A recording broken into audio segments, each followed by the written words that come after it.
Hey y'all, it's Hoagie. Welcome back to my channel. It's been another hot minute. There just seems to be hot minutes. So many hot minutes between my videos. And I did mention that my videos would be coming out less frequently. I'm thanking you guys for understanding that. And the last video I put out was very short. Little couple minutes talking about how tired I was. Just existence, you know what I mean? And it's different from what I normally post, and I did lose a couple subscribers.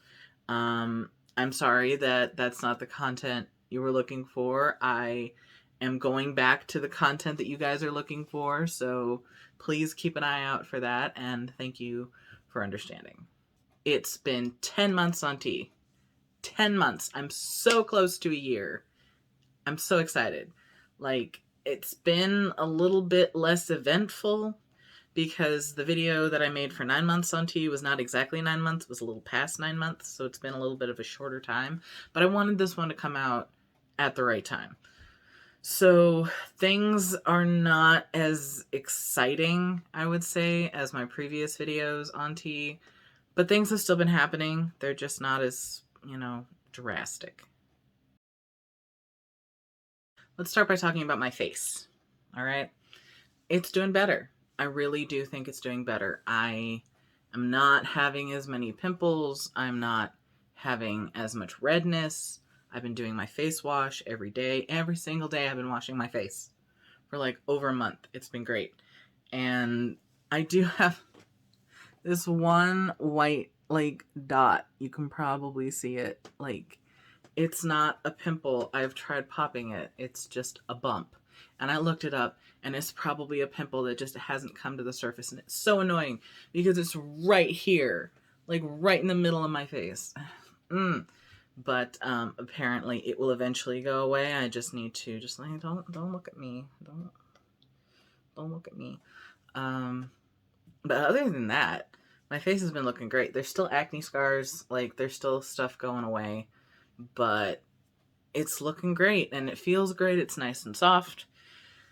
And I think my whole acne thing has been leveling out. I don't think it's getting worse. I don't know if it's getting better because I have been using the face wash now, which I was neglecting for months and months. So it might be the same level of oiliness. I'm just taking care of it better. So who knows?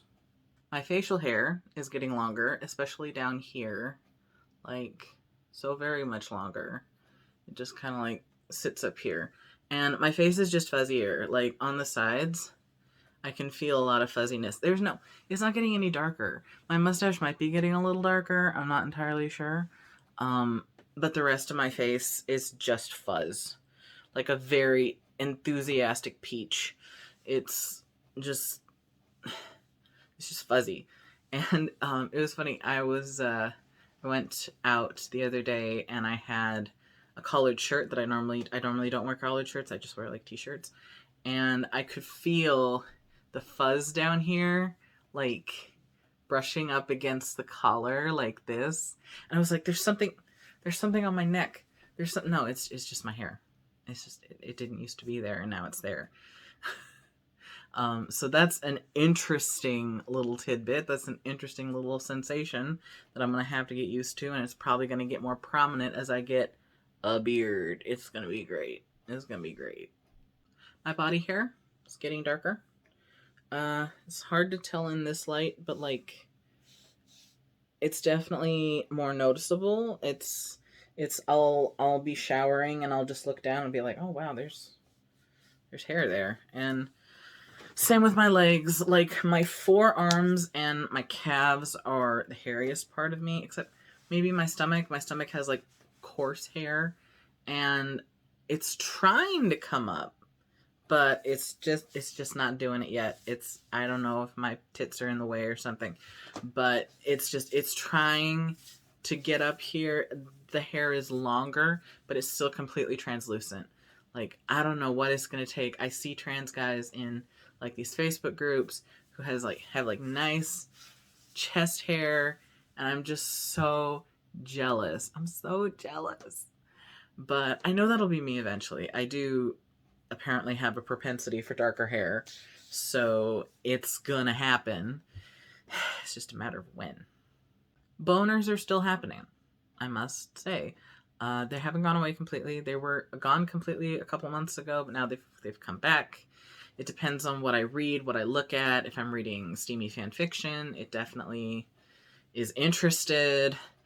And I still don't have the libido. Like, I'm just not interested in doing anything about it. Like, I'll have one and I'll be like, okay, all right, moving on. But I just don't have that interest in sex, and I don't know what that's about, except it's probably my gabapentin. I talked to my pain doctor. He said it is a side effect that's been documented. He hasn't personally experienced it in his patients, but he says that it's definitely something that does happen, and that he wouldn't be surprised if it was happening to me. But it's not as common as, some other side effects. So that's my best guess. It's just like my testosterone and my gabapentin are fighting. They're going to fight it out. We're going to see who's going to win. I don't know if it's just me, but I haven't really noticed much of a voice drop. You guys let me know from my last month on T video or like a couple videos previous. Have you noticed, is my voice is like this? I talk like this when I'm around, my friends, and I'm around people who I live with in my house and everything. I talk like this. When I'm filming, I talk like this. So I don't know if it's getting any deeper or if I'm just like, my ears just aren't picking it up. I did change my voicemail, finally. Like, I really needed to do that. I had an old voicemail from years and years ago using my dead name. It was so long ago. And I went and I listened back to it. Oh my gosh, you guys, my voice was so high. Ah, man, like, before testosterone, my voice was so high. I was still a contralto, but like, I would just, when I talked to other people, my voice would go whoop, and my voice still goes whoop, but just from here instead of from here. And I I recorded my new voicemail message. I said it in a nice relaxed tone so that it was as deep as I could get it. And then I listened back to it.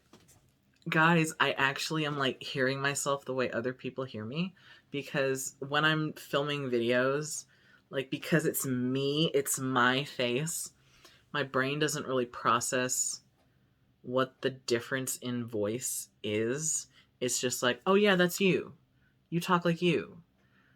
But when you're just listening to your voice on, say, a voicemail recording, it's different. It's really cool. I actually feel like I sound androgynous, or maybe even masculine, depending on, the person. And like, I definitely do not sound like a girl.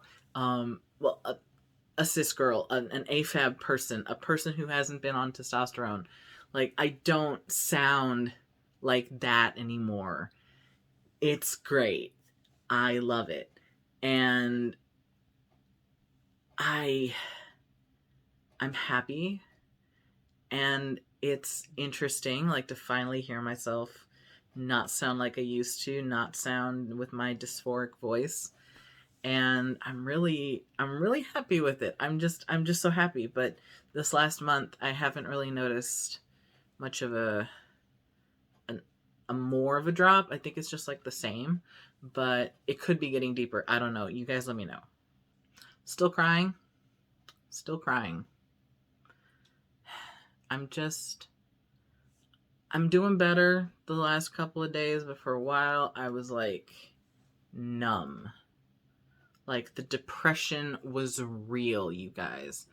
I was frustrated at a couple things, and I cried about them, not in a sad way, but just in a,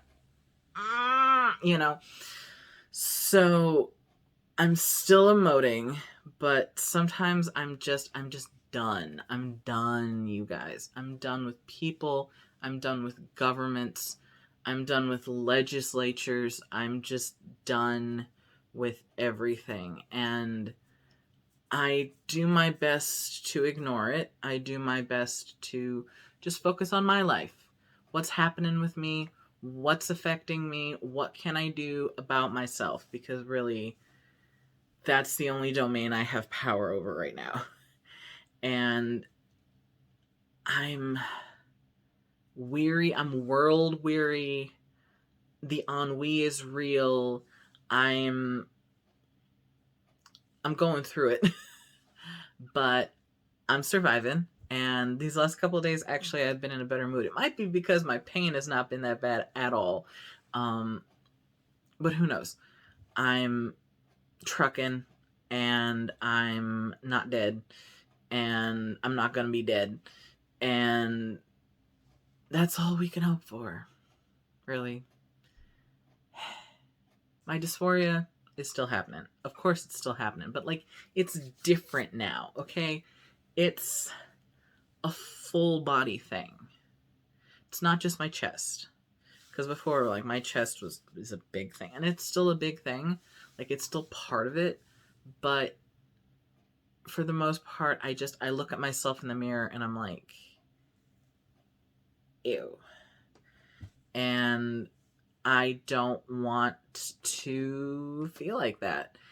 I am noticing that I'm still, like, I'll talk with my voice raised, like when I'm on the phone, and I'll be catching myself immediately in my brain and be like, oh my God, you sound like a girl. What the fuck? Stop it. And I can't force myself to lower my voice because I'm already talking to the person. And it would sound weird if I just dropped my voice, right? So there's that. And then I look at myself in the mirror and like my hips are too big and my chest is too big. And I just see my shape and I'm like, this is not the shape I want. It might be internalized fat phobia. I don't know. There's also like the body hair and the facial hair. I'll be like, oh, my face is it's too baby face. I want a beard. I want a mustache. I want all of this stuff. I want chest hair. I want more body hair. I think I would feel a lot more comfortable if I had that. And I don't have that right now. So I just feel lacking. I'm just lacking what I need. I'm lacking what my body tells me that I should have, or conversely, what I shouldn't have. And I'm surviving. It's not debilitating at this moment. It's not keeping me up at night, but it's still there every time I look in the mirror. I try to look at myself in the mirror because I do like affirmations in the mirror, but I just, it's uncomfortable and it's icky. I feel icky. My body feels icky, not in a sick way, but in a dysphoria way. You know what I mean? Content warning for discussion of reproductive organs. So I'll leave a little thing up here, and then when I'm done talking about it, it will go away so you can like seek and find when it's over. Anyway, I got that pelvic ultrasound I was talking about. You know how I was having the cramping, and we couldn't figure out why, and so my gynecologist ordered a pelvic ultrasound. I got that. I was hoping they would find something. They found nothing. They're like, you don't have any cysts. You do have PCOS. Your ovaries are like enlarged because of cysts, but there's no like big ones or tumors or anything. You don't seem to have endometriosis, but there's not 100% way we can diagnose you. You're going to have to get a pelvic exam and potentially an MRI. But also, your uterus is tilted. No one has ever told me this before. I have had multiple pelvic exams. I have had an IUD placed. No one has ever told me that my uterus is tilted. It's when like your uterus is normally like forward a little bit, like the vagina goes like this, and then your uterus sits forward, like. But now this is the front of you, like my uterus is like this, Like my vagina is like this, and then my cervix is here, and then my uterus is here, and it's like back. And it's just a normal anatomical difference, but it can cause pain during sex. It can cause infertility, which is fine by me. But like all these things, and the ultrasound tech was talking to me about them, and I was just like, I have never been told this, so I don't know if you can acquire a tilted uterus, what that would mean. But they also said that my IUD was placed perfectly. Everyone said, like, when they called me, they're like, your IUD is placed perfectly. Like, did we do that? I was like, no, Planned Parenthood did that. They're like, oh, well, whoever did that did it so wonderfully. I'm like, thank you. This does not explain my cramps. None of this explains my cramps. So I'm going to go in and I'm going to have them look at shit. I'm going to have them replace my IUD because, as I've said before, it could be the hormones running out. And I'm hoping that will help. But one thing that I heard from a trans friend, a reliable trans friend, said that one of their friends, trans guy, was on T for a while, and started getting horrible cramps for like, this was like 1 to 2 years on T. Started getting horrible cramps and went to their gynecologist, found out there was nothing wrong with them. I hate it when test results come back normal and you're like, but I still have an issue. So they did research and research and research and like talked to a bunch of different doctors, and they finally found out that it was because the testosterone was causing their uterus to reject, which I didn't know was a thing, and I'm not entirely certain if it is a thing. But apparently, they were able to get insurance to cover a hysterectomy because their uterus was literally like, get me the fuck out of here. I don't belong here. Which, if my uterus decides to do that, and Medicaid is nice enough to help me with that, I will take it. I will take a uterus rejecting itself, because then I can get a hysterectomy, and then I can never get pregnant, and I can never have a period, and it will be great. But I don't know. I believe my friend, but I didn't know testosterone could do that. So that would be kind of tight if that was the issue. But also, it might take a while for me to figure out that that's what it is. It may be a food intolerance. It may be a whole different bag of worms. But like, I'm just frustrated. I have had like 2-hour cramps, and I don't get a period, so it's not even productive. Like, if you're gonna cramp, at least do something. But it's not. So it's whatever. But I'm dealing with that, and it's not going well. That's everything that's happened in the last month. That's everything that's different. That's everything I've noticed. Thank you for watching. If you enjoy my content, please consider liking, subscribing, and commenting. I do my best to put out new videos regularly. I have a Twitter, @HoagieJ, where I will notify you guys when I have a new video, where I will talk to you guys about when there's not going to be a video, or what I'm doing, or retweet some cat memes, fun stuff like that. I have a coffee, and I'm raising money to get a SD card for my phone so that I can store my videos on my phone, because that's where I film. And right now I have to upload them to Google Photos, and Google Photos nukes the quality, so I don't have good copies of anything because I don't have enough space on my phone. So if you would like to help me get that so that I can store my videos in full quality, the link is right here, and I will also put the link in the description. So if you have disposable income and you'd like to help me out, that'd be great. You don't have to. Don't consider it an obligation at all. Take care of yourself first. I think you guys are great. So I will talk to you guys next time, and I hope you have a wonderful week. Mwah.